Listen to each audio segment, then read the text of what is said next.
শুরুতে জানিয়ে দেব গাজা দখলের পরিকল্পনায় নেতানিয়াহুর বাড়ির সামনে আগুন জ্বালিয়ে বিক্ষোভ। জানিয়ে দেব চীনের সামরিক মহড়া, ট্রাম্পের উচ্চ ঝুঁকিপূর্ণ বাণিজ্য নীতির বিপদ স্পষ্ট। এরপরে জানিয়ে দেব ইউক্রেন যুদ্ধ বন্ধে পুতিনের নতুন এক বার্তা। সর্বশেষ জানিয়ে দিব একদিনে আরও ৭৩ জন ফিলিস্তিনিকে হত্যা করল ইসরায়েল। এতক্ষণ শুনছিলেন সংবাদ শিরোনাম, এবারে বিস্তারিত। গাজা দখলের পরিকল্পনা, নেতানিয়াহুর বাড়ির সামনে আগুন জ্বালিয়ে বিক্ষোভ। ইসরায়েলি প্রধানমন্ত্রী বেঞ্জামিন নেতানিয়াহু গাজা দখল পরিকল্পনার বিরোধিতা করে জেরুজালেমে ব্যাপক বিক্ষোভ করছে ইসরায়েলিরা। প্রধানমন্ত্রী নেতানিয়াহুর বাড়ির দিকে মিছিল নিয়ে যায় বিক্ষুব্ধ জনতা। আগুন জ্বালিয়ে বিক্ষোভ করেন তার বাড়ির সামনে। বুধবার টাইমস অফ ইসরায়েলের এক প্রতিবেদন থেকে উঠে এসেছে এসব তথ্য। বিক্ষোভের সময় পুলিশের সাথে ব্যাপক সহিংসতার ঘটনা ঘটে। সেই সাথে নেসেট ভবনের সামনেও জড়ো হয়ে প্রতিবাদ জানায় অনেকেই। কিছুক্ষণের জন্য রেল লাইন অবরোধ করে রাখে অন্য একটি দল। এ সময় তাদের বিরুদ্ধে জলকামান ব্যবহার করে ইসরায়েলি পুলিশ। টেনে হিঁচড়ে সরিয়ে দেয় অবরোধকারীদের।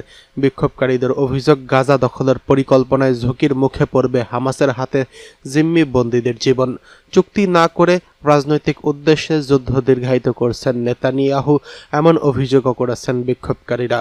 উল্লেখ্য, ইসরায়েলি প্রধানমন্ত্রী গাজা সিটি দখল অভিযান জোরদারের পরিকল্পনার বিরুদ্ধে ক্ষোভ বেড়েই চলেছে দেশটিতে।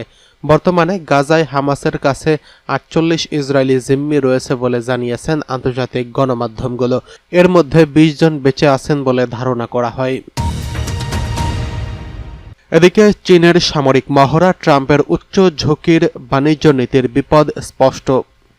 চীনের সামরিক প্রদর্শনীর বিশাল মহড়া মার্কিন প্রেসিডেন্ট ডোনাল্ড ট্রাম্পের উচ্চ ঝুঁকিপূর্ণ বাণিজ্য নীতির বিপদগুলো তুলে ধরেছে। দ্বিতীয় বিশ্বযুদ্ধের সমাপ্তির ৮০তম বার্ষিকী উপলক্ষে বেইজিংয়ে অনুষ্ঠিত এই কুচকাওয়াজ কেবল চীনের সামরিক সক্ষমতার প্রদর্শন ছিল না, এটি ছিল বিশ্বকে দেওয়া এক জোরালো বার্তা। তারা যেন বলতে চাইল, বিশ্বমঞ্চে ক্ষমতার একটি নতুন কেন্দ্র তৈরি হচ্ছে।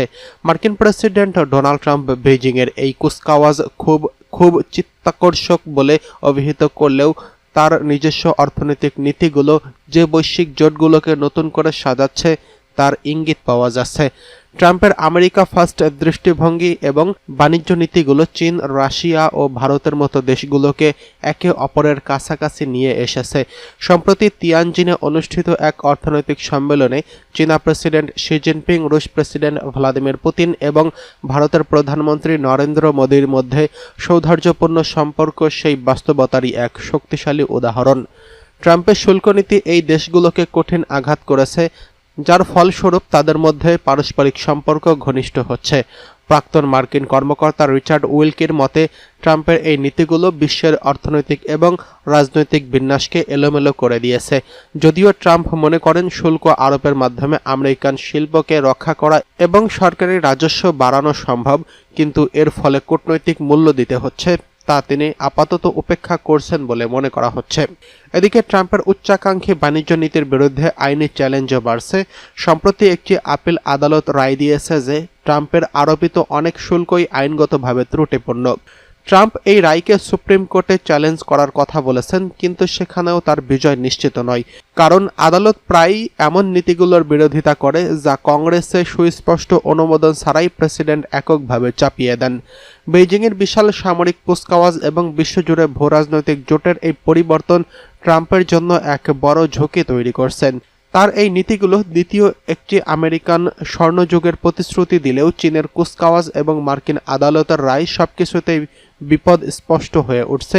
এটি এখন দেখার বিষয়, ট্রাম্প তার উচ্চ ঝুঁকিপূর্ণ নীতি নিয়ে কতটা সফল হতে পারেন এবং তার নেওয়া পদক্ষেপগুলো শেষ পর্যন্ত আমেরিকার জন্য পুরস্কৃত হয় নাকি কেবল ঝুঁকিই বাড়ায়। এদিকে ইউক্রেন যুদ্ধ বন্ধে পুতিনের নতুন এক বার্তা। রুশ প্রেসিডেন্ট ভ্লাদিমির পুতিন ইউক্রেন যুদ্ধ বন্ধে কিয়েভকে নতুন এক বার্তা দিয়েছেন।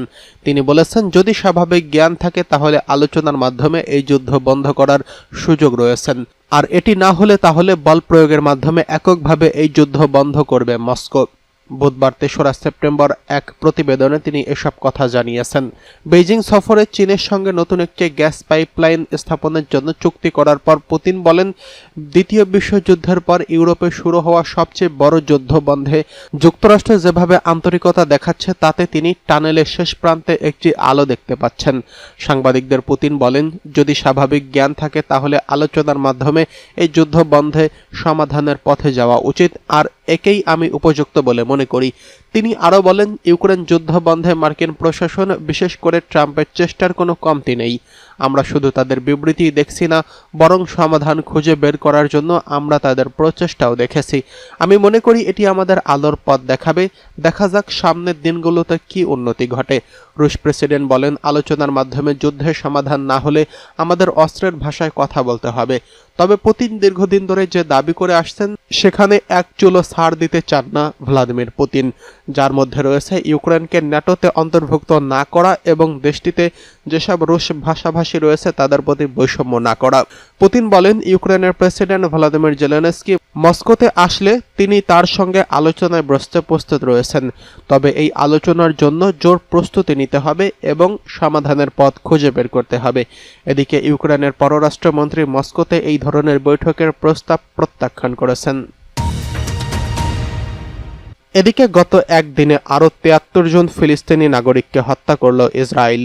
ফিলিস্তিনি অবরুদ্ধ গাজায় ইসরায়েলের বোমা হামলায় একদিনে আরও ৭৩ জন ফিলিস্তিনি নিহত হয়েছেন। এর মধ্যে কেবল গাজা সিটিতেই নিহত হয়েছেন ৪৩ জন। বৃহস্পতিবার ৪ সেপ্টেম্বর এক প্রতিবেদনে এই তথ্য জানিয়েছে সংবাদ মাধ্যম আল জাজিরা। এই পরিস্থিতিকে গণহত্যা আখ্যা দিয়ে জাতিসংঘ ও আন্তর্জাতিক সম্প্রদায়ের প্রতি জরুরি হস্তক্ষেপের আহ্বান জানিয়েছে হামাস। প্রতিবেদনে বলা হয়েছে, গাজায় ইসরায়েলের গণহত্যা বন্ধে অবিলম্বে হস্তক্ষেপ করতে এবং জাতিসংঘ ও আন্তর্জাতিক সম্প্রদায়ের প্রতি আহ্বান জানিয়েছে হামাস।